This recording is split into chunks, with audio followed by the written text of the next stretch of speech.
والعاقبة للمتقين والصلاة والسلام على رسوله سيدنا محمد وعلى آله وأصحابه أجمعين. أما بعد فأعوذ بالله من الشيطان الرجيم. بسم الله الرحمن الرحيم. قل هل يستوي الذين يعلمون والذين لا يعلمون إنما يتذكر أولو الألباب. صدق الله مولانا العظيم.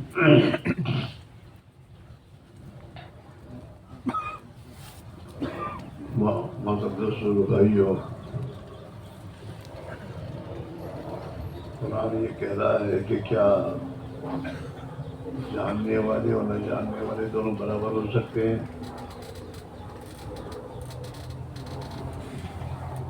یہ استفہام انکاری ہے،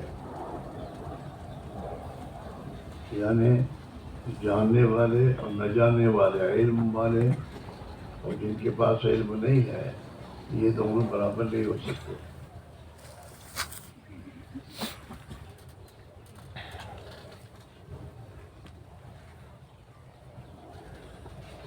علماء جو ہیں جن کو اللہ نے علم دیا ہے، یہ مقتدی ہیں۔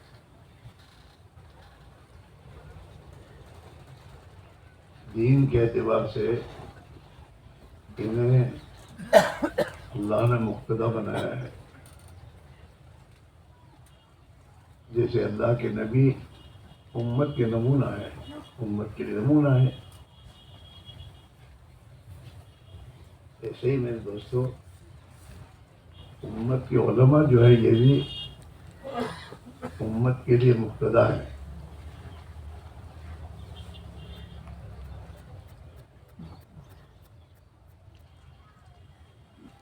نماز میں ان کو امام بنایا جاتا ہے،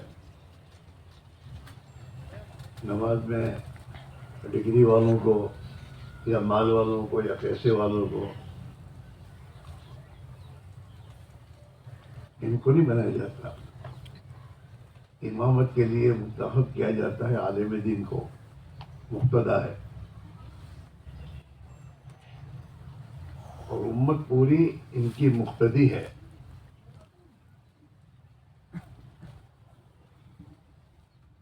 امت مسلمہ کے رہبر جو حقیقی رہبر جو ہے حضور پاک علیہ السلام کی امت میں علماء ہیں۔ دین کے ہر شعبے میں ان کی رہبری ضروری ہے۔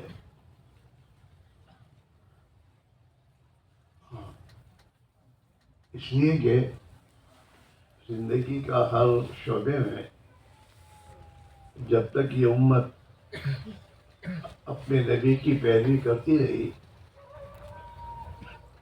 اللہ نے اسے دنیا میں عزت عطا فرمائی۔ زندگی کی خلافت انہیں اس دنیا تک ملی تھی، اور یہ امت جو ہے دنیا کی قوموں کے لیے ہدایت کا ذریعہ بنی۔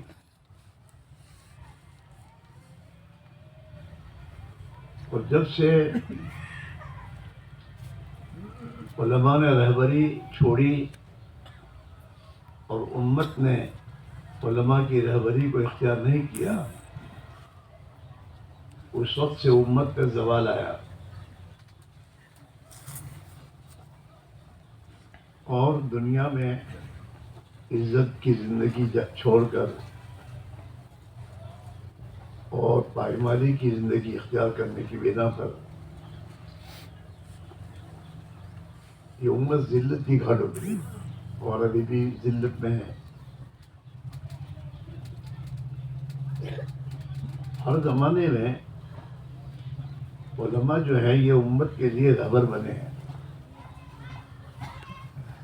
اور ان کی زندگی امت کے لیے نمونہ بنی ہے۔ ہم نے جو کتابیں پڑھی ہیں وہ کتابیں بھی میرے دوستوں علماء نے لکھی ہیں، وہ اپنے زمانے کے علماء تھے۔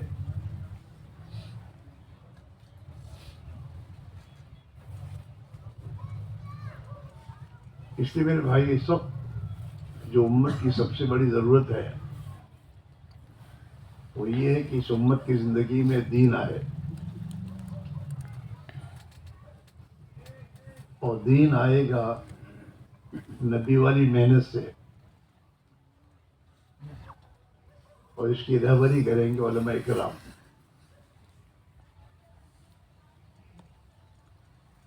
دعوت کی سب سے محنت میں اصل رہبر تو علماء ہیں کہ یہ قرآن اور حدیث کی روشنی میں امت کی رہبری کریں، خود بھی اپنی ذات سے اس محنت کو اپنی ذات میں زندگی کا مقصد بنا کر یہ زندگی گزاریں، اور امت کے ایک ایک فرد پر محنت کی ترتیب بنا کر اسے جہالت سے نکال کر اس علم کی روشنی میں زندگی گزارنے کے لیے محنت کریں۔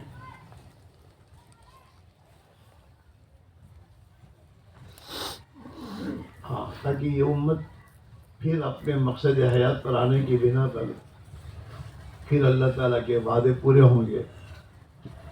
اللہ تعالیٰ چاروں قرآن پاک میں یہ وعدے فرمائیں، انتم العالم،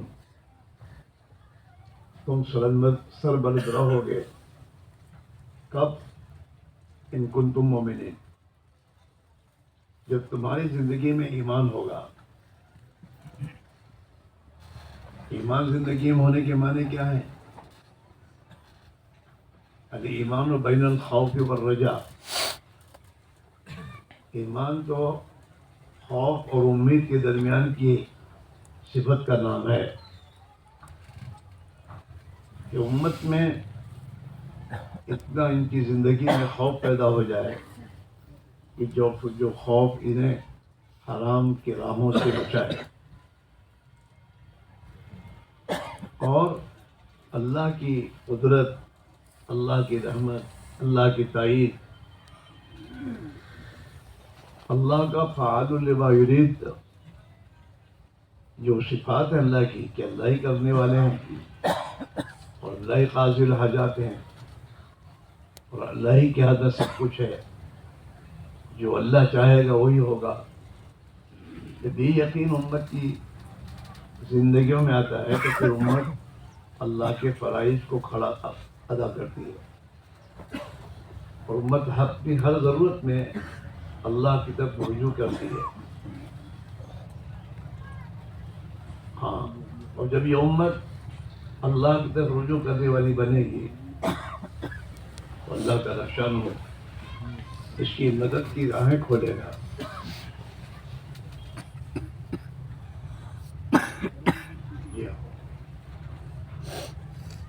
اور عزت کی زندگی اللہ دے گا۔ عزت کا تعلق نہ ملک سے، نہ مال سے ہے، نہ ڈگریوں سے ہے، نہیں ہے، خاندانیت سے کچھ نہیں ہے۔ عزت کا تو نہ حکومتوں سے ہے۔ عزت کا مالک ایک اللہ وحدہ لا شریک لہ ہے، اور قرآن پاک میں اللہ تعالیٰ جو وعدہ فرمائے عزت دینے کا، وَلِلَّهِ الْعِزَّةُ، عزت کا مالک اللہ ہے، وَلِرَسُولِهِ، عزت اللہ دیں گے اپنے رسول کو، وَلِلْمُؤْمِنِينَ، اور ایمان والوں کو۔ عزت حاصل کرنے کے لیے ایمان ہے، ایمانی زندگی ہے۔ جب یہ زندگی میں آتا ہے پھر اللہ کی طرف سے عزت کے فیصلے ہوتے ہیں، اور جب یہ امت ایمان کی راہ چھوڑتی ہے، ایمانی زندگی چھوڑے گی، تو اللہ کی طرف سے ذلت آئے گی۔ یا پھر ان کے پاس مال ہو، پیسے ہوں، کوڑی ہوں، ان کے پاس پیٹرول اور اس کے جتھے ہوں، سونے اور چاندی کے چیزیں ہوں، لیکن اللہ کی طرف سے ذلت کا فیصلہ ہوگا۔ حضرت عمر فاروق رضی اللہ تعالیٰ عنہ نے یہی بیت المقدس جس کا آج مسئلہ کھڑا ہوا ہے اور لاکھوں مسلمان شہید ہو رہے ہیں، اسی بیت المقدس کے فتح کے موقع پر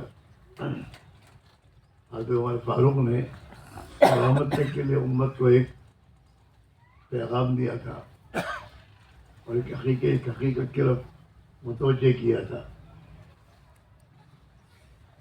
جب مسلمانوں کی جماعت کے امیر نے ہمارے فاروق رضی اللہ تعالیٰ عنہ جب بیت المقدس آئے اور ان کے جسم پر پیون لگا ہوا کرتا تھا اور اپنے عربوں کی جو سواری اونٹ تھا، اس اونٹ پر حضرت عمر بیت المقدس پہنچے تھے، تو استقبال کے لیے جب امیر جماعت پہنچے اور عمر فاروق کو دیکھا کہ کرتے پر پیوند ہے اور اونٹ کی سواری ہے، تو گزارش کی کہ حضرت آپ کے لیے میں کرتا لایا ہوں سیدھا سادہ، آپ اسے بدل دیجئے اور سواری ہم گھوڑے کے آپ کے لیے لائے ہیں، اس پر سوار ہو جائیے۔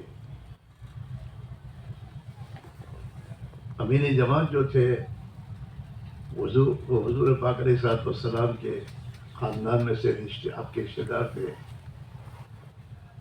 ان کے احترام میں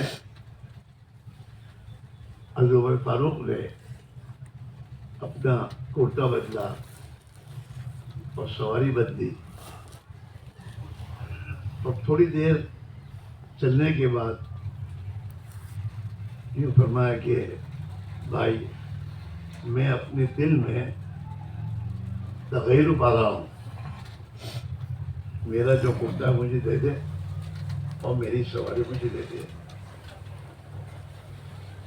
اور اس وقت حضرت فاروق نے یہ بات فرمائی تھی، نحن كنا اذل الناس، ہم دنیا میں ذلیل تھے، ہماری کوئی پوزیشن نہیں تھی، ہم تو ذلیل تھے۔ اعزنا اللہ بالاسلام، اللہ نے ہمیں دین اسلام کے ذریعے عزت دی۔ جناب رسول اللہ سے دین لے کر آئے، دین اسلام لے کر آئے، اور ہم نے آپ کی بات کو قبول کیا اور اس اسلام کو زندگی میں داخل کیا، تو اللہ نے اس کے ذریعے ہمیں عزت دی۔ نحن كنا اذل الناس اعزنا اللہ بالاسلام، لو نطلب العزت بغیر ما اعزنا اللہ، اللہ نے جس دین اسلام کی وجہ سے ہمیں عزت دی ہے، اس دین اسلام کو چھوڑ کر اور ان طریقے حیات کو چھوڑ کر کسی اور طریقے پر ہم چلیں گے اور اختیار کریں گے، اذلنا اللہ، اللہ ہمیں ذلیل کرے گا۔ امیر جماعت نے اور کچھ نہیں کہا تھا، اتنا ہی کہا تھا یہاں کے لوگ اس سواری کو عیب سمجھتے ہیں، آپ امیر المومنین ہیں اور آپ کے جسم پر پیبند والا کرتا ہو، اس کے بجائے یہ کرو، بس اتنا کہا، اتنا کیا تھا۔ تو ہم اور آپ سوچیں کہ عمر فاروق کا جو بیان ہے یہ تو امت کے لیے قیامت تک کے لیے ہے، علیکم بسنتی و سنت الخلفاء الراشدین المہدیین۔ آج مسلمان جو ذلیل ہیں، اس کی وجہ مال نہیں ہے، اس لیے یہ نہیں ہے، پیسے نہیں ہے اس لیے نہیں ہے، اقلیت میں اس لیے نہ۔ آج مسلمان ذلیل اس لیے ہے کہ اس نے دین چھوڑا ہے،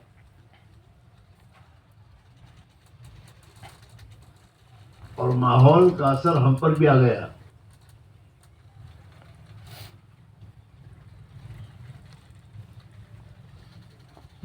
اس نبی نے اپنی امت کو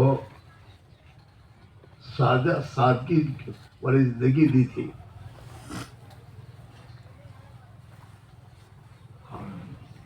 حضور نے دین اسلام کا جو راستہ دینی معاشرت ہے، مسلمانوں کے لیے جو رہن سہن و معاشرت ہے، اس کی بنیاد تو سادگی پر ہے اور حیا پر ہے، کہ مسلمانوں میں ان کی زندگی میں سادگی آئے. آج دن بدن مسلمان کی زندگی میں سادگی نہیں ہے، اور کچھ آ رہا ہے، اور ہم بھی اس کے شکار ہو گئے.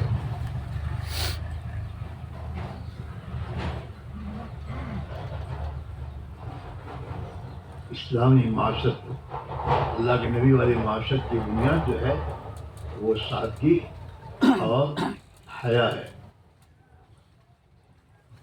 اور دنیا اور دین اسلام کے دشمنان دین اسلام کی بنیاد، ان کے علاوہ لوگوں کی بنیاد ملک و مال ہے اور بے حیائی ہے. آج دنیا میں یہی دو زندگیاں چل رہی ہیں، حیا اور شرم والی زندگی اور بے حیائی والی زندگی.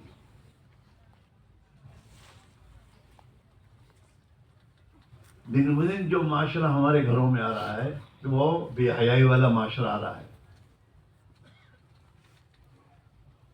اور دن بدن ہم مسلمانوں کی زندگی میں جو کچھ آ رہا ہے وہ تعیش، عیش پرستی آ رہی ہے.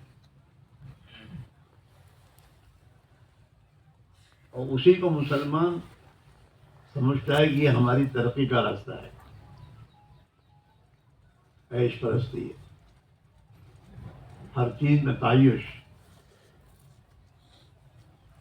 اور دشمن کو دیکھ کے چل رہا ہے کہ ان کے پاس اتنا سب ہمارے پاس کیوں نہیں ہے.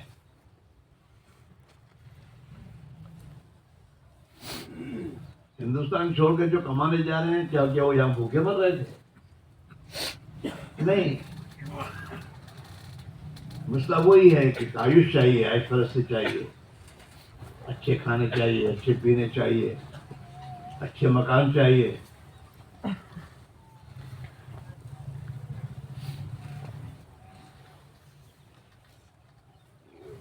اس لیے آج مسلمان دنیا میں ذلیل ہے. ہاں، اس کے پاس تو حکومتیں بہت ہیں لیکن کسی کام کی حکومت نہیں ہے. ہاں، پوری دنیا میں ان عربوں نے پیٹرول کے ذریعے مال کما کے اپنا مال ان کے بینکوں میں جمع کروایا ہے.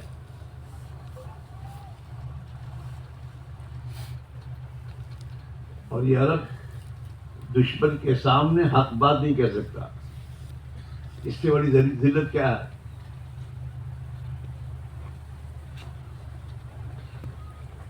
ذلت کا راستہ ہے.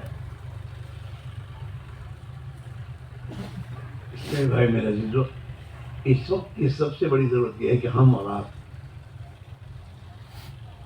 اپنا مقصد بنا کر ہم اپنے آپ کو تھکائیں اور محنت کریں کہ امت میں سے جہالت ختم ہو، امت میں سے بے دینی ختم ہو، امت اپنے مقصد حیات کو سمجھ کر زندگی گزارے کہ ہماری زندگی کا مقصد کیا ہے.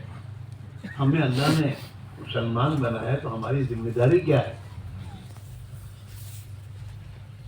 یہ امت کو سمجھانا اور اس پر لانے کی ضرورت ہے.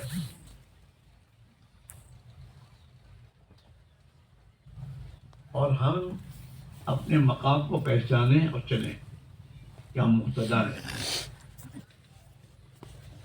ہم مقتدا ہیں. نماز میں امام مقتدا ہے اور باقی مصلی مقتدی ہیں. لیکن اگر جماعت کی نماز میں مقتدی بھول کر لے، ایسی بھول جس سے سجدہ سہوا آتا ہے، تو اس پر سجدہ سہوا نہیں آئے گا جماعت میں. لیکن اگر امام صاحب ایسی بھول کریں جس سے سجدہ سہوا آئے تو صرف امام صاحب پر سجدہ سہوا نہیں آئے گا، پوری جماعت پر آئے گا. مقتدا ہیں. وہ امام صاحب کی زندگی کا اثر تو پوری مقتدیوں کی جماعت پر پڑے گا. زندگی کے ہر شعبے میں امت ہمیں دیکھے گی اور ہمیں دیکھ کے چلے گی. ہاں،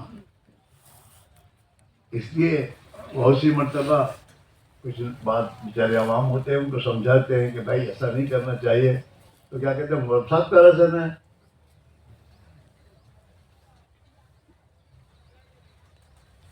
ہاں واضح ہمارے منہ چڑے ہوتے ہیں تو یہ کہتا ہے ہمیں جی کیسے ہے مرتبت نے کیا بات ہو.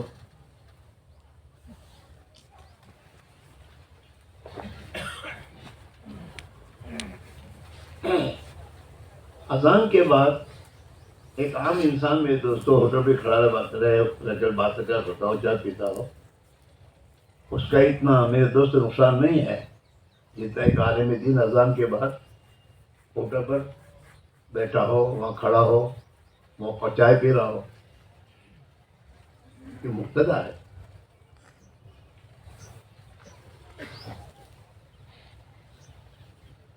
حضرت صاحب رحمۃ اللہ علیہ یوں فرماتے تھے کہ بھائی امت میں جو فساد آیا ہے اور دین زندگیوں سے نکلا ہے اور بے دینی آئی ہے, اس کی وجہ یہ ہے کہ امت میں ایمان میں فساد آیا ہے. ایمان میں فساد آیا, یقین میں فساد آیا ہے. مسلمان یہ سمجھتا ہے کہ میرے پاس جتنا مال دنیا اور ملک ہوگا تو میں دنیا میں عزت میں رہوں گا. یہ یقین کا فساد ہے. ایمان تو یہ کہہ رہا ہے کہ دنیا کی ہر مخلوق ہے, محتاج ہے, اور اس میں کچھ نہیں ہے. سب کچھ ہے تو ایک اللہ کی ذات ہے, اور اللہ ہی کی قدرت سے سب کچھ ہو رہا ہے اور ہوگا. لا الہ تو کلمے میں پہلے ہے نفی, الا اللہ تو بعد میں ہے. لا الہ بھی محنت چاہتا ہے کہ لا الہ کے اوپر محنت کر کے اپنے دل کی گہرائیوں سے خدا کے ما سوا کا یقین, خوف, امید اپنے دلوں سے نکالو.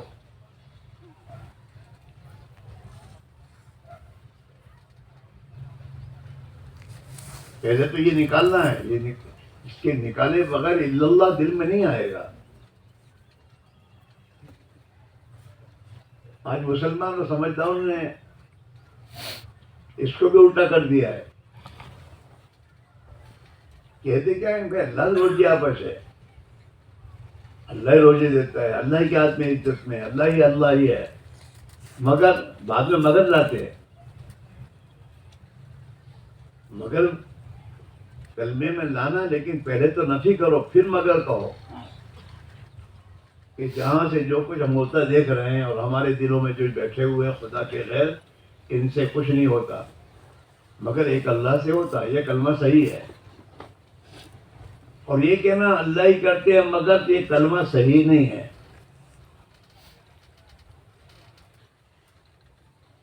روزی اللہ ہی دیتے ہیں مگر کے بعد کیا ہے؟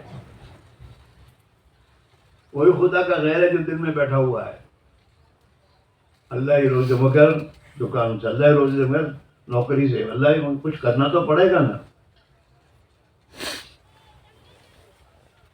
کرنے سے انکار نہیں, اسباب کی دنیا میں جانے سے انکار نہیں ہے, لیکن اسباب کو ارباب بنانا یہ تو کسی حال میں درست نہیں ہے.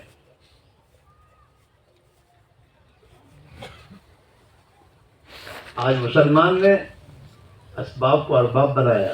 اللہ کہتے تھے کہ مکہ والوں کے تو بت پتھر کے تھے,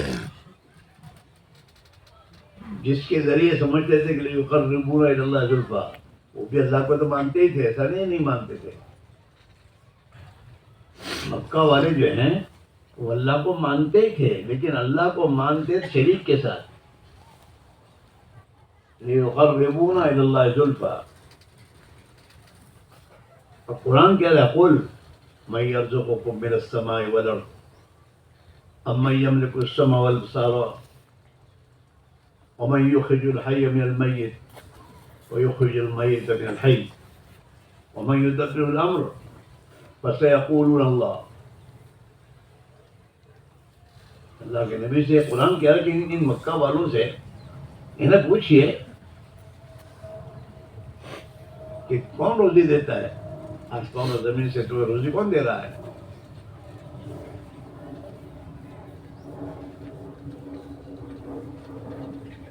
ومن يخرج الحي من المیت ويخرج المیت من الحی ومن يدبر الامر. پوری دنیا کا نظام کون چلا رہا ہے؟ تو پھر قرآن کہہ رہے یہ سب مل کے کہیں گے فَسَيَقُولُونَ کا یار، یہ سب مل کے کہیں گے اللہ، کہ روزی تو اللہ ہی لے رہا ہے، پوری دنیا کا نظام ایک اللہ ہی چلا رہا ہے، تدبیر عالم. قرآن میں دوسرے کہ اللہ نے کہا يُدَبِّرُ الْأَمْرَ مِنَ السَّمَاءِ إِلَى الْأَرْضِ. زمین پر جو کچھ حالات آتے ہیں اور جاتے وہ تو آسمان کے فیصلوں پر آتے ہیں. يُدَبِّرُ الْأَمْرَ مِنَ السَّمَاءِ إِلَى الْأرْضِ. ہمارے ایمان میں فساد آیا ہے، امت کے ایمان میں فساد آیا ہے، اور اس فساد کی بنا پر زندگی میں فساد آیا ہے. مولانا الیاس رحمۃ اللہ علیہ کا ہم سب سے ایک بار ایک ہی بات کہنی تھی، بھائی امت میں فساد آنے کے اسباب کیا ہیں؟ ان اسباب کو طے کرو، معین کرو کہ اسباب یہ ہیں، اور ان اسباب کا علاج کرو. جب ان اسباب کا علاج کر لو گے تو پھر امت میں صلاح اور فلاح جائے گی.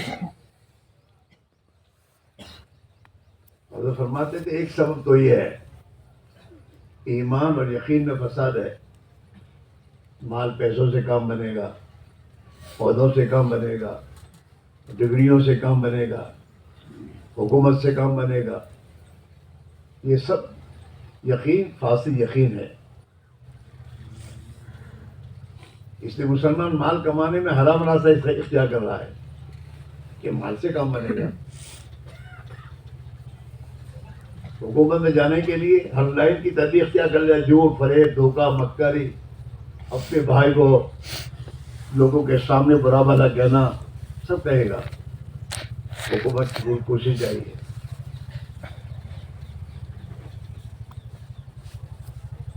یقینی بنا ہوا ہے، حکومت چاہیے.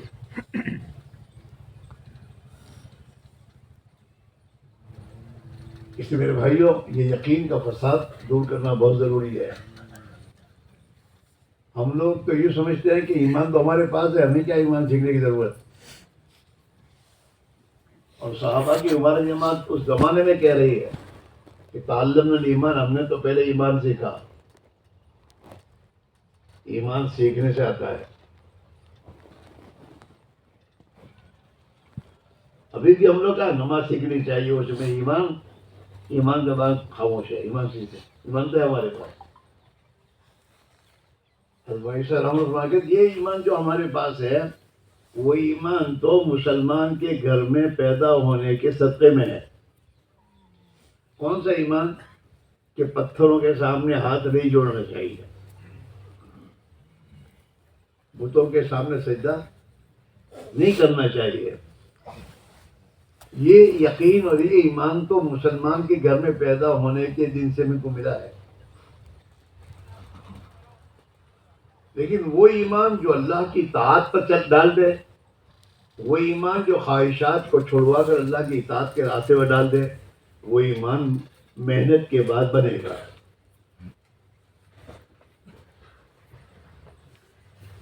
ہاں ابھی بھی اس کسی مسلمان کو، یہ جتنے میرے دوستوں اور غلط شرک کی زندگی گزار رہا ہے جو مسلمان، اور پتہ نہیں کہاں کہاں جا رہا ہے، اسے اگر تم بدھ کے سامنے کہو گے تو ہاتھ جو جوڑے گا؟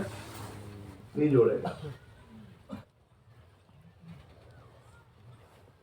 اس کے سامنے سجدہ کرنے کو نہیں کرے گا. ہمارا چھوٹا بچہ نہیں کرے گا.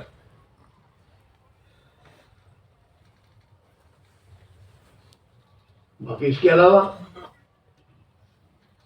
ہم سے زیادہ آپ جانتے ہیں مسلمان کہاں جا رہا ہے، کیا کر رہا ہے. اللہ کے نبی نے تو ریاکاری کو شرک قرار دیا ہے. نماز اللہ کے علاوہ کسی اور کے لیے پڑھنا کہ یہ تو شرک ہے، شرک خفی ہے.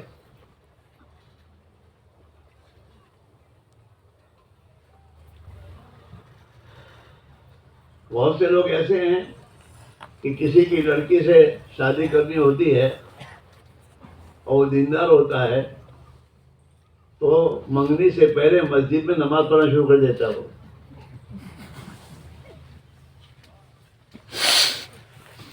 ہمارے گودرے میں ایک خاندان میں شادی کرنی تھی اور وہ جس کی بیٹی تھی لڑکی اس کا باپ نماز کا بہت پابند تھا.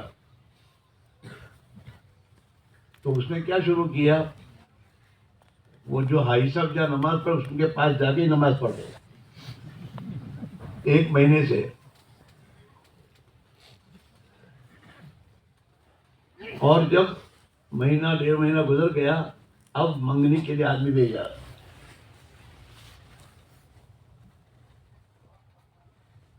وہ ان کی جو گھر والی تھی وہ جانتی تھی یہ آدمی کون ہے کیا ہے.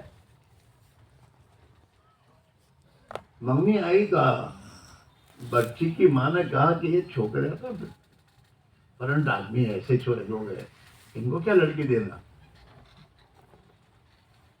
تو بھائی صاحب کیا کہتے ہیں, جانی میں میرے پڑوس میں تو نماز پڑھتا ہوں تو پکا نمازی ہے. ابھی نماز کس کے لیے پڑھی انہوں نے؟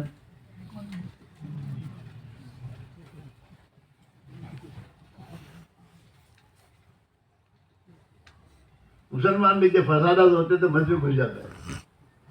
اللہ کے لیے تھوڑا گھسا ہے, اس سے حالت دیں گے اس سے.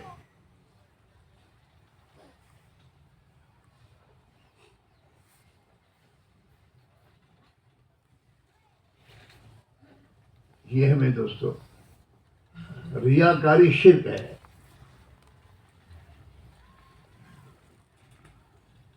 میں ایسے بعض ہوتا ہمارے بچوں سے کہتے بیٹا تم نماز پڑھاؤ تو سادہ قرآن شریف پڑھو, قرات مت پڑھو. قرات پڑھ کیسے کیوں پڑھ رہے ہو؟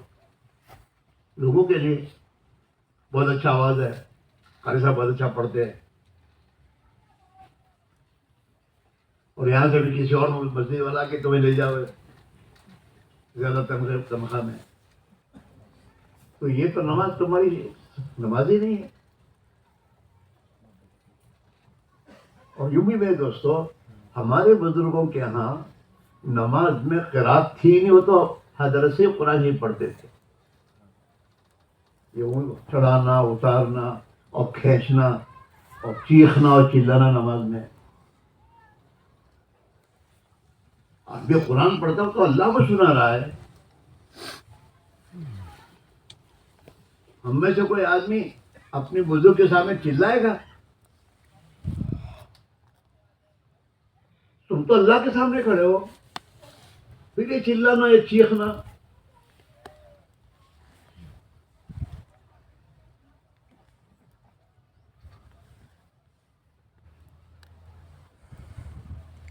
بعض مطلب ہمارے یہاں آیا تو ایک نے نماز میں پتہ نہیں کون سی قرات پڑھنا شروع کر دی.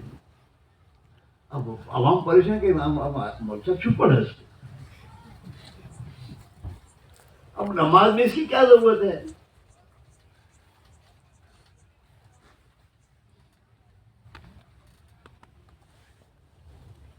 ہم ہماری اجتماع میں کہتے ہیں ہمارے ساتھی بھائیوں تم لوگوں امام میں رکھو تو امام بھی سوچ سمجھ کے رکھو, جسے یہ پتا ہو کہ یہ تو مجمع ہے, اس پہ کمزور بھی ہے بیمار بھی ہے, ہر لائن کے لوگ ہوتے ہیں, دھوپ میں لوگ کھڑے ہیں تو مجھے نماز ہلکی پڑھانی چاہیے.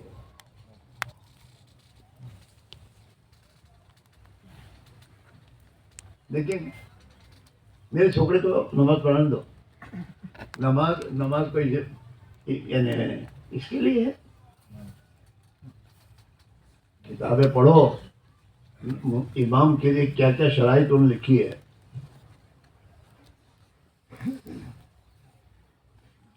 امامت کس کو کرنی چاہیے؟ علماء نے یہاں تک بحث رکھی ہے کہ اگر یہ دونوں تقویم برابر ہے, علم میں برابر ہے, سب میں برابر ہے, اب کیا کرنا؟ اب کیا کرنا؟ کہا اس میں جس کی بیوی زیادہ خوبصورت ہے اس کو بڑھاؤ. ٹھیک ہے، اس کے پاس خوبصورت بیوی ہے، پھر اس کی نگاہ ادھر ادھر تو جانے کا سوال ہی نہیں ہے.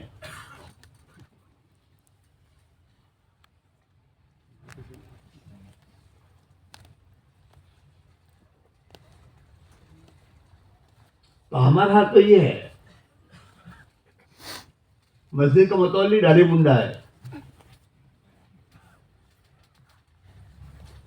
مسجد کا متولی ہے، بے نمازی ہے کیونکہ مالدار ہے. یہ ہوگا تو ہماری مسجد کا خرچہ اللہ پر تو نگاہ ہی نہیں ہے.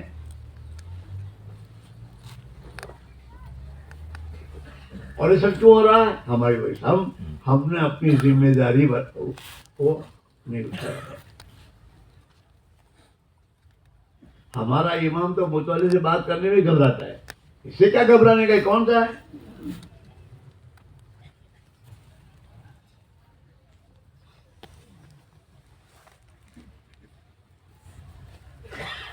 وجہ کیا ہے؟ خوف خدا کی دل میں نہیں ہے. جس دل میں اللہ کا خوف ہوتا ہے اس دل میں خدا کے غیر کا خوف آ ہی نہیں سکتا.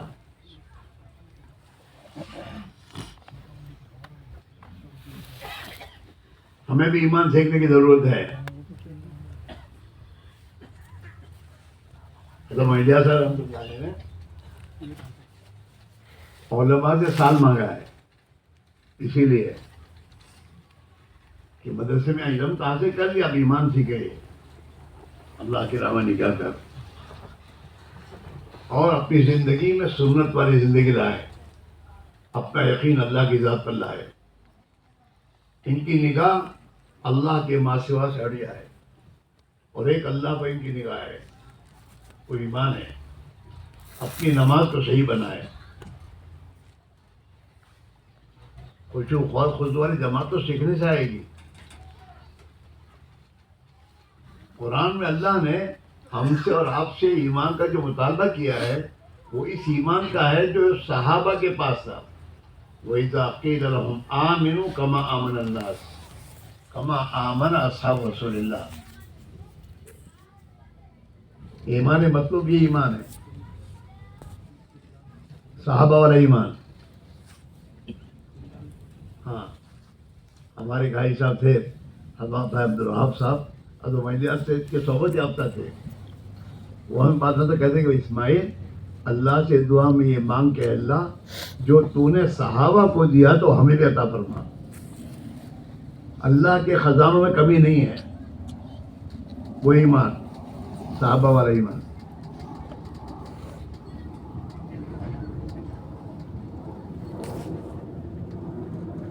اللہ نے ہم سے سب سے مطالبہ اس کا ہے. اس ایمان کو حاصل کرنے کی محنت کرنا ہمارے ذمہ ہے.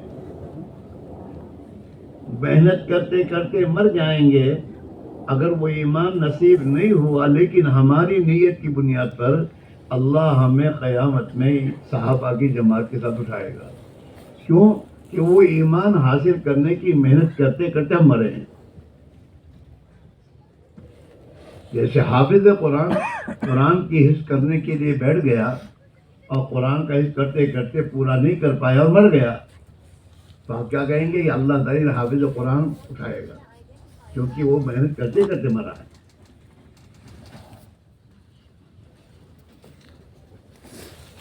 ایمان سال مانگا علماء سے، سال لگائیے.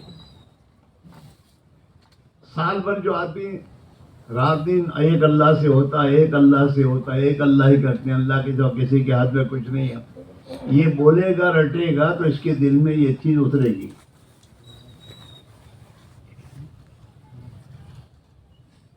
ایمان کی دعوت کے ذریعے ایمان دل میں اتر رہا ہے. حضرت یہ فرمایا کرتے تھے ایمان کی جگہ دل ہے. ایمان کی جگہ دل ہے اور دل میں جانے کے راستے یہ چار ہیں.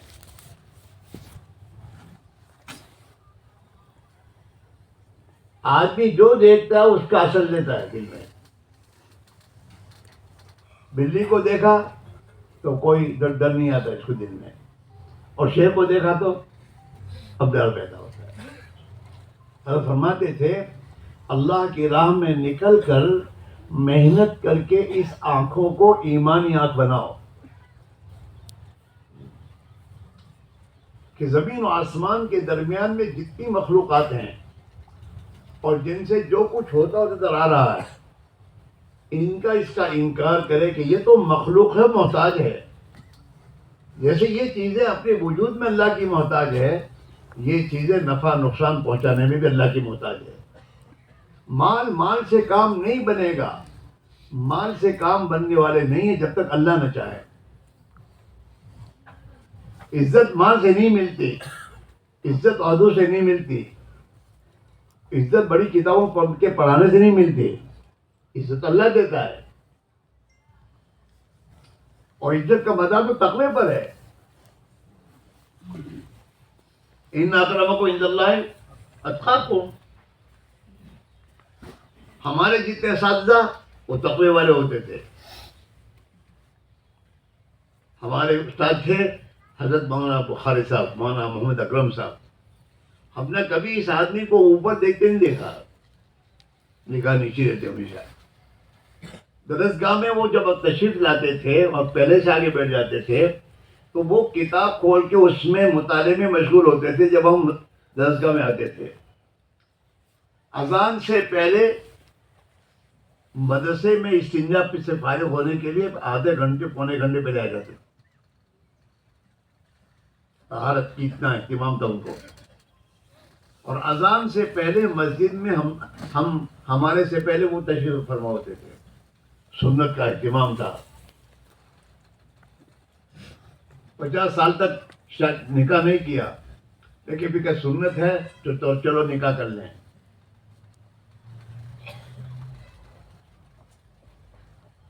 ہاں تو بتا تو تقوی ہے کہ تقوی حاصل کریں.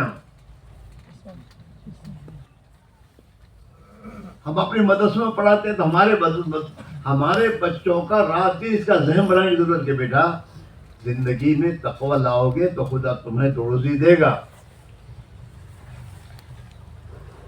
اس کا تو اللہ نے وعدہ کیا ہے. وَمَن يَتَّقِ اللَّهَ يَجْعَل لَّهُ مَخْرَجًا وَيَرْزُقْهُ مِنْ حَيْثُ لَا يَحْتَسِبُ. کہ جو اللہ سے ڈرے گا، تقوی ہے. اور اللہ کے نبی نے تقوی کی تشریح فرمائی حدیث میں کہ اللہ کی حرام کردہ چیزوں سے بچنا بہترین تقوی ہے. حدیث میں یہ بیٹا جھوٹ سے بچو، بیٹا گناہ سے بچو، بیٹا غیبت سے بچو، گالی سے بچو. بیٹا شام کو تم گھومنے جاتے ہو بازاروں میں حرام چیزیں بہت ہوتی ہیں، اپنی نگاہوں کو بچاؤ. ہاں وہاں حضرت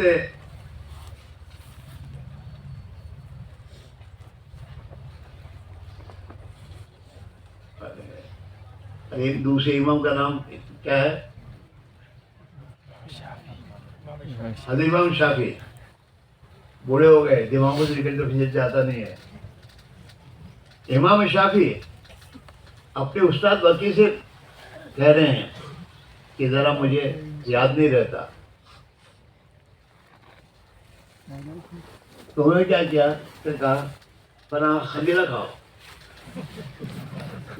ہمارا حال یہ ہے، خمیرہ کھاؤ. شکوت تو علاوقین انسوء حفظی فاوصانی الی ترک المعاصی. کون سے دور میں؟ خیر القرون کے دور ہے، وہ تابعین کا دور ہے.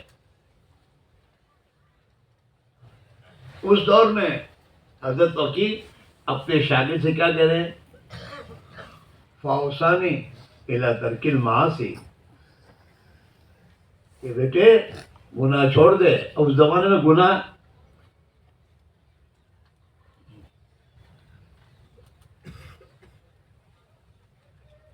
فاوصانی الی ترک المعاصی. مجھے میرے استاد نے یہ کہا کہ بیٹے گناہ چھوڑ دے. اور پھر استاد نے وجہ بھی بتائی فَإِنَّ الْعِلْمَ نُورٌ مِّنْ إِلَٰهِ. کہ یہ چکر نہ پڑ کے الفاظ کا نام علم ہے، علم اس کا نام نہیں ہے. فإن العلم نور من الہی، کہ علم تو ایک نور ہے اللہ کا.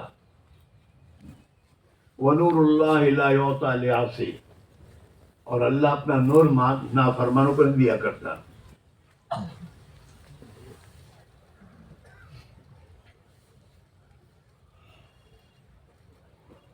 یہ سوچ تھی. ایمان بننا، ایمان فرماتے تھے آنکھوں کو، اپنی آنکھوں کو ایمانی آنکھ بناؤ، بتاؤ، اور اس کائنات کو اس نگاہ، ایمانی نگاہ سے دیکھو کہ یہ تمام آسمان اور زمین، اس کے بیچ میں جو کچھ ہے وہ سب تو مخلوق ہے، اور مخلوق اپنے وجود کے لیے اللہ کی محتاج ہے. جو مخلوق اللہ کی محتاج اپنے وجود میں ہے، وہی مخلوق نفع نقصان پہنچانے میں بھی اللہ کی محتاج ہے. ان سے کچھ نہیں ہوگا. نارے نمرود سے کچھ ہوا؟ آپ تو تھی وہ، کیوں نہیں ہوا؟ کہ نارے نمرود کو اللہ کا حکم ہے کہ بالکل ٹھنڈی ہو جائے، ٹھنڈی ہو گئی وہ. اللہ چاہتا تو اللہ آسمان سے بارش بھیج دیتا، تو آگے سے عادت تک بجھ جاتی، تو اللہ پر نگاہ تھوڑی جاتی. لانا آگ کو حکم دیا کہ دیکھو اصل میرا حکم ہے. یہ بتانا چاہتے اللہ میاں، اصل میرا حکم ہے، میں جو حکم دوں گا وہ ہوگا تمہارے مخلوق سے، اسباب سے. قلنا یا نار کونی بردا وسلاما، ہم نے کہا آگ سے خبردار، ہمارے خلیل کو ذرا بھی یہ نہیں ہونی چاہیے. ہاں بردن کہتے، اور میں لکھتا ہے اگر فقط اللہ میاں بردن کہتے تو یہ آگ اتنی ٹھنڈی ہو جاتی کہ حضرت ابراہیم کو ٹھنڈی لگتی. تو اللہ نے بردن کے ساتھ سلامن لگایا کہ ایسی ٹھنڈی بن جس سے میرے خلیل کو تکلیف نہ ہو، سلامتی والی. اور قرآن شاہد ہے اس کا، یہ اللہ نے کیا ہے اور ہوا ہے. اگر اس میں ذرہ برابر شک کوئی کرے تو کافر ہو جائے گا. قرآن پاک کی کسی آیت میں شک کرے کوئی تو اس کا ایمان خطرے میں ہے. وَمَن يَتَّقِ اللَّهَ يَجْعَل لَّهُ مَخْرَجًا، کہ جو اللہ سے تقوی اختیار کرے گا زندگی میں اور اللہ کا ڈر پیدا کرے گا، حرام سے بچے گا، تو اللہ تعالیٰ اسے ہر مشکل میں راستہ نکالے گا. محمد صلی اللہ علیہ وسلم وہ پریشان، تو تیرے پریشان دور ہونے کا راستہ تو تقوی ہے. دعائیں کیا کراتا ہے؟ خود متقی بن.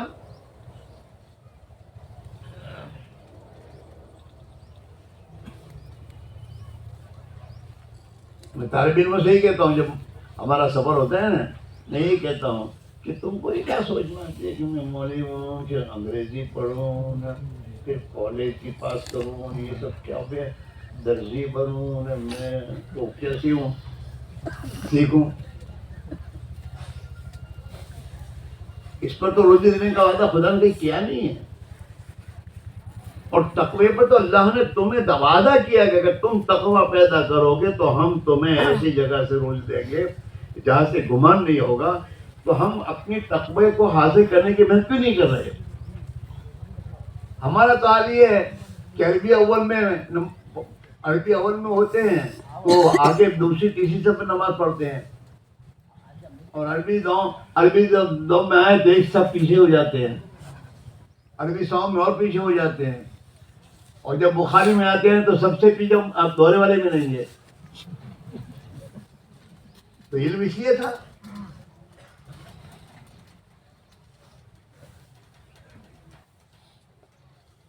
تقویٰ کیسے آئے گا؟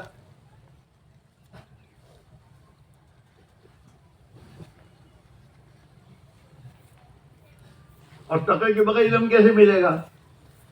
ٹھیک ہے الفاظ رٹ لو، باقی نور الہی جب نہیں ملے گا تو زندگی میں عمل نہیں آ سکتا.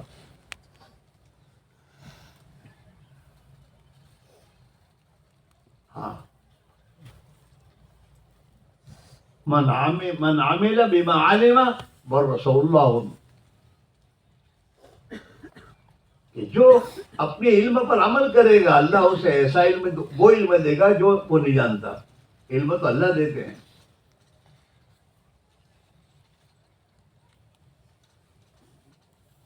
اس لیے بھائیو، آپ حضرت علماء ہیں، آپ مدرسین ہیں، بچوں کو آپ پڑھاتے ہیں. آپ جس نیت سے پڑھائیں گے بچوں کو وہی ملے گا. انما الاعمال بالنیات، بخاری کی حدیث یوں پڑھنے کے لیے تھوڑی ہے.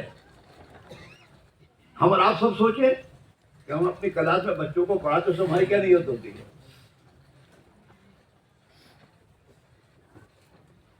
حضرت مولانا علی میں ایسا فرمایا کرتے تھے کہ ایک ہے بد نیتی اور ایک ہے بے نیتی، دونوں منع ہے. کوئی نیت ہی نہیں ہے عمل میں.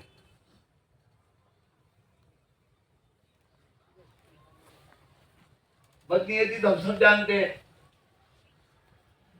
اگر اس میں بھی میرے دوست تنخواہ کے لیے پڑھاتے تو بددنگی ہو جاتی.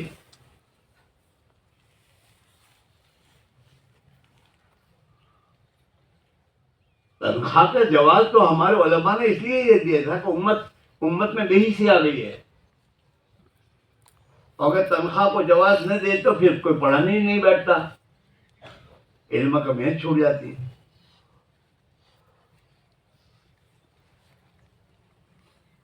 ورنہ میرے دوستو حدیث میں تو بہت بڑی وعیدیں آ رہی ہیں. ایک صحابی نے کسی کو قرآن شریف پڑھایا، الحمد شریف یاد کرائی، اور اس نے ہدیے میں دی ہے ایک کمان. اور اللہ کے نبی سے کہا حضرت کہ تو نے ایک جہنم کی کمان لی ہے. اتنی سب عیدیں ہیں. اور اس امت میں ایک دور گزرا ہے محدثین کا، جو خود پڑھاتے تھے کھلاتے تھے، کھاتے تو نہیں تھے. اپنے پاس آنے والوں کو کھلاتے تھے وہ پڑھاتے تھے. اور کھلاتے تھے کس بنیاد پر؟ تقوی کی بنیاد پر. ہمارے پاس اگر تقوی تو ہم تو متوجہ کو کہے تو میرے گھر کھا لے گا. تقوی تو ہے نہیں، نگاہ مال پر ہے. اتنی تنخواہ میں کیا ہوا، ہمارے تو کچھ ہوتا ہی نہیں ہے. گھر میں مہمان آیا تو وہی سمجھتا ہے یار کہاں آ گیا یہ. ایک من گیہوں میں گھر کا پورا ہوتا نہیں آیا تو بعد میں کیا ہوگا. میں ایک مرتبہ حزب اعظم پڑھ رہا تھا اور پڑھتے پڑھتے جب یہ دعا پڑھتی آئی، اللہم قنعنی بما رزقتنی وبارک لی فیہ، تو میرے دل میں ایک دم ایک بات آئی کہ ارے یار اب تک ہم اپنے حساب کتاب میں پڑے ہوئے ہیں اور کبھی یہ سوچتے نہیں کہ اللہ نے برکت کا بھی وعدہ کیا ہے. میرے گھر میں میرے بال بچوں کے لیے مہینے میں ایک من مجھے گیہوں چاہے وہ لایا میں، اور اگر مہمان آ گئے پھر مجھے پریشانی کیوں اٹھانی پڑے.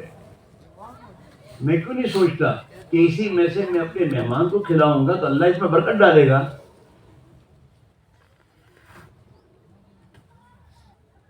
کبھی اپنے ذہن میں برکت آتی ہے تنخواہ بڑھاؤ ٹھیک ہے، وہ اپنے طور پر ہمارا خیال رکھے کہ 15,000 روپے دے، لیکن ہم ان سے نہیں کہیں گے کہ تنخواہ بڑھاؤ. ہمارا بہت بڑا اللہ ہے. حضرت مولانا اجمیری صاحب مدرسہ اشرفیہ میں پڑھاتے تھے.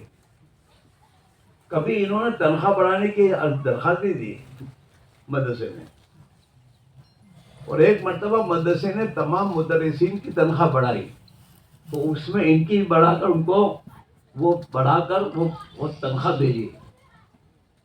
تو حضرت نے جتنی بڑھائی تو وہ واپس کری کہ مجھے ضرورت نہیں، میرا اللہ پورا کر دیتا ہے.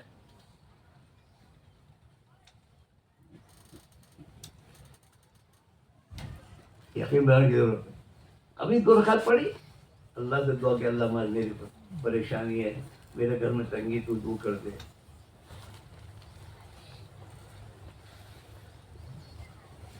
حدیثوں میں دعائیں آتی ہیں بہت سی، یقینی ہے جو باتیں اللہ کے نبی نے فرمائی ہیں ان کے ذریعے اپنے مسائل کا حل کو سوچا کبھی نہ.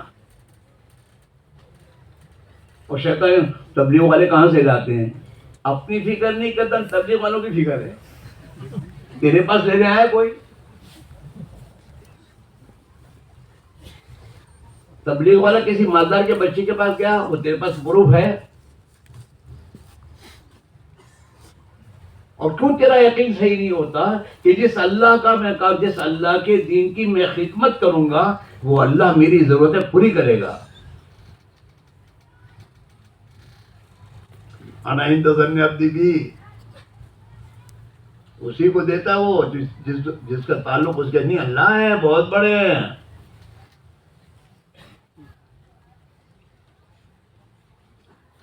یہ سب سیکھنے کے لیے تبلیغ میں 1 سال مانگتے ہیں ہم لوگ، تاکہ اللہ کے ساتھ اپنا معاملہ مضبوط کر کے پھر ہم ایک اللہ سے ڈر کر کام کریں کہیں بھی ہوں. اور کتنے بڑے دنیا کے مالدار ہوں، ہمیں اس سے کیا واسطہ؟ یہ تو سب محتاج ہیں. یا ایھا الناس انتم الفقراء، قرآن میں اللہ کہہ رہا ہے. چاہے بادشاہ ہو، چاہے وزیر ہو، چاہے مالدار ہو، سب محتاج ہیں. انتم الفقراء. اور جو جتنا دنیا دار ہے اتنا زیادہ محتاج ہے. ان محتاج سے ہمارا کیا مسئلہ؟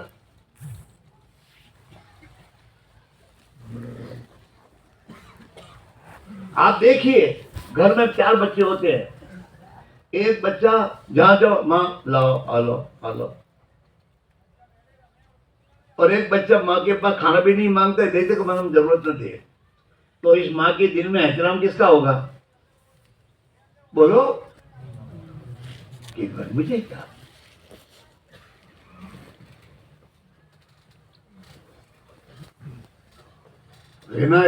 غنا قلب بہت بڑی نعمت ہے. ایک آدمی کو کوئی آدمی جا کے 5,000 روپے دے، بیچارہ غریب ہے، 5,000 روپے دے تو 5,000 دے کے کتنا خوش ہو جائے گا، دعائیں دے گا اللہ تیرا بھلا کر کے. اور ایک لکھپتی کو، کروڑپتی لکھپتی، اس کو 5,000 روپے دینے جاؤ ہے تو 5,000 روپے لے گا، اور یار پیٹ ہی لاؤ، میں اتنا محتاج ہوں، یہ 5,000 میری محتاجی دور نہیں ہوگی. تو محتاج زیادہ کون ہے؟ بولو. مال والا ہے.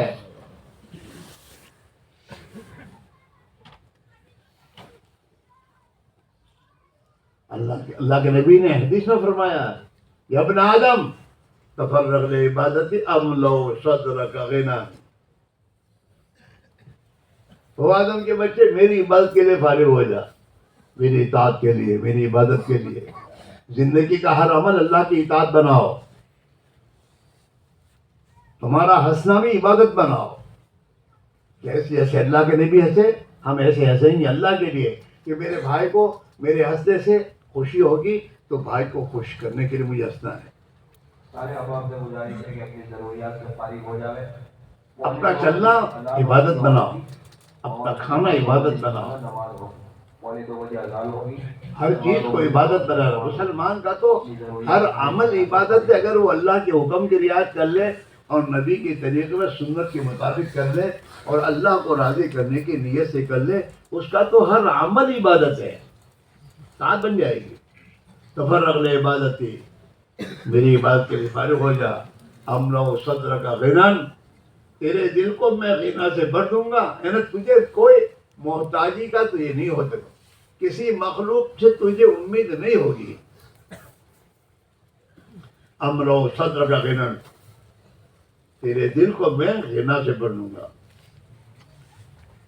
اللہ کے بھی فرمایا کہ لیس الغنی بالمال، مال کی وجہ سے آدمی مالدار نہیں بنتا.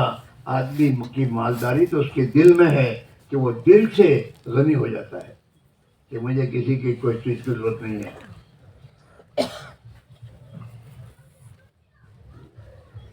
املؤ صدرک غنا واسد فقرک، اور میرے بندے میں تیرے فقر کو دور کر دوں گا. اللہ کہہ رہا ہے. یہاں تو نماز کی پابندی نہیں ہے، اور نماز میں آتے تو آتے پہلے، جاتے سب سے پہلے. ہماری نماز ایسی ہو جلدی جلدی نکل جانے کی. ہم اپنی نمازوں پر محنت کریں. نمازیں بنائیں، اللہ سے جی لگائیں. مطلب فرمایا کرتے تھے نماز میں 5 چیزیں لاؤ تو تمہاری نماز قرار دی جائے گی اور قبول نماز ہوگی تمہاری. اللہ والا یقین، اللہ والا یقین ضروری ہے. مسائل والی شکل، نبی کی سنتوں کو سیکھنا اور اس کے مطابق اپنی نماز کو پڑھنا. فضائل والا علم کہ نماز سے مجھے کیا ملے گا. اللہ کے نبی تو فرمایا نماز سے تجھے سب کچھ ملے گا اگر نماز پڑھ کے اللہ سے مانگے. حضور نے تو اپنی امت کو صلاۃ الحاجت سکھائی ہے. تو یہ حاجت ہو تو اللہ کے سامنے 2 رکعت نماز پڑھ کے دعا مانگ، وہ سکھائی نہیں اب تک الا من رحم اللہ. اللہ والا دھیان، اللہ والا دھیان نماز میں نہیں ہوتا. اسے تو آدمی نماز میں کھیلتا ہے. اپنے استاد اپنے پیر کے سامنے کھڑا ہوتا ہے تو حرکت کرنے سے کھانسنے سے لوگ بہت بچتا ہے کہ بھائی حضرت کے سامنے، اور اللہ کے سامنے کھڑا وہ دھیان ہی نہیں ہے. کھانسے گا، پتہ نہیں کب کپڑوں کے ساتھ کھیلے گا، ادھر ادھر دیکھتا رہے گا. اللہ نہیں دیکھتا. اللہ والا دھیان. ہاں، اور اس کو اللہ کے کیا تعبد اللہ کانک تراہ فإن لم تکن تراہ فإنہ یراک. اس دھیان سے نماز پڑھ. ہاں، مدرسے میں نماز پڑھتے تھے، استاد پیچھے لکڑی لے کے کھڑے تھے، سیدھے سے کھڑے رہتے. استاد ہے لکڑی ہے، یہ اللہ کا دھیان نہیں ہے. جو اللہ شہادت سے قریب ہے کہ وہ نماز پڑھنے کی ضرورت ہے کھڑی. یہ سال اس کے ہے، سال اس لیے ہے کہ 6 نمبر زندگی میں لاؤ. ایمان سیکھو، نماز سیکھو اور نماز پر یقین لاؤ. جیب میں 1000 روپے یہ تو گم ہو سکتے ہیں، لیکن نماز پر جو اللہ کے نبی نے وعدہ فرماؤ تو یقین ہی ہے. یہ میں آپ سے کہوں، میں اپنی یقین بنا کے کر رہا ہوں، میرے پاس بھی کچھ نہیں ہے.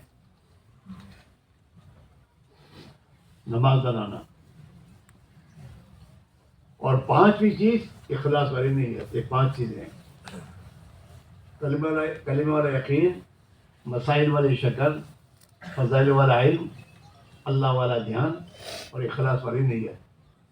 یہ 5 چیزیں اپنی نماز میں محنت کر کے اگر ہم لے آئیں گے تو پھر ہماری نماز بنے گی. اس کی محنت ہوتی ہے تبلیغ میں. جو سمجھدار لوگ ہوتے ہیں وہ ماشاءاللہ اپنی نکلنے کے زمانے میں فارغ وقتوں میں اپنی نماز بنانے کی فکر کرتے ہیں. اور حالات ایسے باتیں پیدا ہو جاتے ہیں جس میں نماز کی طرف متوجہ ہونا پڑتا ہے، رونا پڑتا اللہ کے سامنے. ہاں، پیٹلاد میں پیچھے پڑتے ہیں، پیٹلاد میں پیچھے پڑے تو بھی مارتے تو پھر مسجد میں جا کے رونا پڑتا ہے.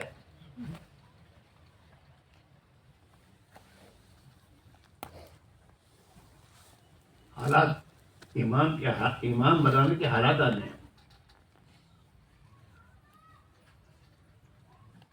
ہم لوگ جب تبلیغ میں پھرتے تھے تو ہمیں بتا دیں کہ علم کا مقصد کیا ہے. نمبر علم ہے نا کہ علم کا مقصد کہ حال کے امر کو پہچاننا، کہ جس وقت جس پوزیشن میں کیوں اس وقت اللہ کا حکم کیا ہے یہ جاننا، اس کا نام علم ہے. حال کے امر کو پہچاننا. امت میں یہ چیز پیدا کرنے کی محنت ہے. اس بات نمبر آیا جو عیسی صاحب نے اپنے بچے کو مولوی بنایا نا، اس کو یہ بھی سمجھانے کی ضرورت ہے کہ مولوی بنانے کا ثواب تو تم کو مل جائے گا، باقی جو علم سیکھنا فرض تم پر ہے وہ تو آپ کو سیکھنا پڑے گا. اور مولوی صاحب کو بھی اپنے ابا کے پاس بیٹھ کے سمجھانا کہ ابا علم کا سیکھنا ضروری ہے، نماز صحیح کرنا ضروری ہے. میں اور آپ بیٹھے ہیں اور انشاءاللہ میری بھی سنو تو آپ اور میں بھی آپ کی سنوں گا.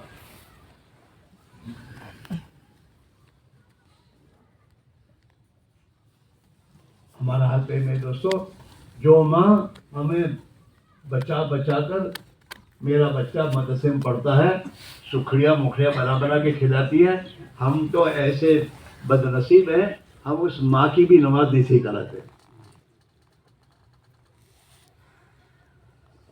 اس ماں کی نماز نہیں صحیح کریں گے، اس کا قرآن ہمیں صحیح کرانے کی فکر نہیں پیدا ہوئی.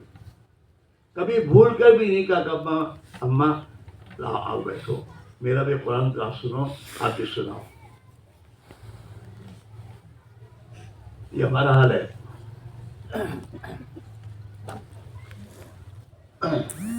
بہت فکر کی بات ہے دوستوں، اپنی زندگی میں یہ چیز لانے کی محنت ہے. ہمارے علماء میں جب میں دوستوں یہ صفات آنا شروع ہو جائیں گی، امت کا درد و غم پیدا ہوگا. امت کی جہالت کو جب دیکھ کر میں تو اندر دل میں دوست زخمی ہوگا، تو پھر میرے دوستوں ہماری زندگی کا نظام کچھ اور ہوگا. ہم اپنے پڑھانے کے بعد سوچیں گے کہ میرے پاس 5 بجے کے بعد میرا وقت ہے اور مجھے سونے تک 5 گھنٹے میرے پاس ہیں. اب مجھے اس میں امت میں جا کر محنت کرنی ہے.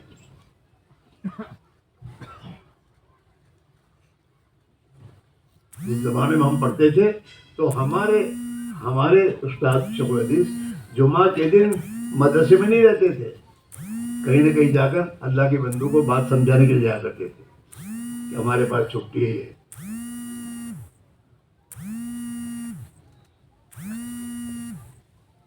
ہم نے کبھی اپنی جس مسجد میں نماز پڑھاتے ہیں اس مسجد میں کبھی سوچا کہ میری مسجد میں کتنے نمازی ہیں، میری مسجد کے اطراف مسلمانوں کے گھر کتنے ہیں، نماز میں کتنے آ رہے ہیں. جو نہیں آ رہے اس کے پاس کون جائے گا؟ مجھے جانا ہوگا. میں امام اس لیے ہوتا کہ مسجد کی چکائیں دیکھوں. ادھر دوسرے نمبر پہ ہے، میں مسجد میں امام اس لیے ہوں کہ میرے محلے کا ایک مسلمان نمازی بنے، دیندار بنے اور اللہ کے دین کی مدد کرنے والا بنے. میں اس لیے ہوں.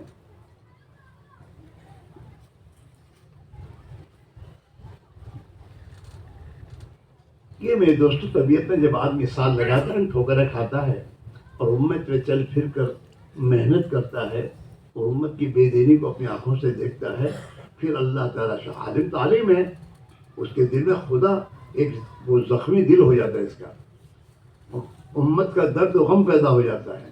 اور جب امت کا درد و غم پیدا ہو جاتا ہے پھر وہ آ کر اپنے مدرسے میں پڑھانے بیٹھتا ضرور ہے وہ، لیکن بس اتنا نہیں کہ میرے بچوں کو پڑھانا ہے. اب وہی سوچتا ہے میرے محلے میں مجھے کیا کرنا، میرے محلے میں کون کون لوگ ہیں جن کے پاس جانا ضروری ہے، میرے اس علاقے میں کتنا کر سکتا ہوں. پھر جمعہ کا دن یہ سب میرے دوستوں ملاقاتوں میں نہیں جاتا رشتے داروں کے، اللہ کے دین کی فکر میں جاتا ہے. کیا کرنا؟ اتنا بڑا مجمع میرے دوستوں اگر یہ فکر کر لے کہ ہمیں اپنے علاقے میں محنت کر کے اب ہمارا علاقہ بے نمازی نہیں رہے گا تو محنت کرنے کے بعد اللہ اس کو وجود دے گا. لیکن یہ اندر آنے کے لیے 1 سال ہے. جس دن میرے دوستوں وقت لگا اور جس دن دل میں ایک اللہ کی ذات پہ یقین آ جائے گا اس دن سے ہم بادشاہ بن جائیں گے.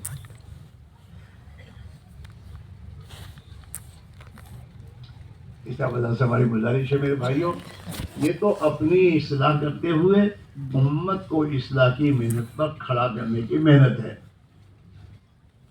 اپنا ایمان بنانا، اپنی نماز بنانا، جو علم اللہ نے دیا ہے اس علم کو اللہ کی نعمت سمجھ کر اس کے لیے فکر کرنا.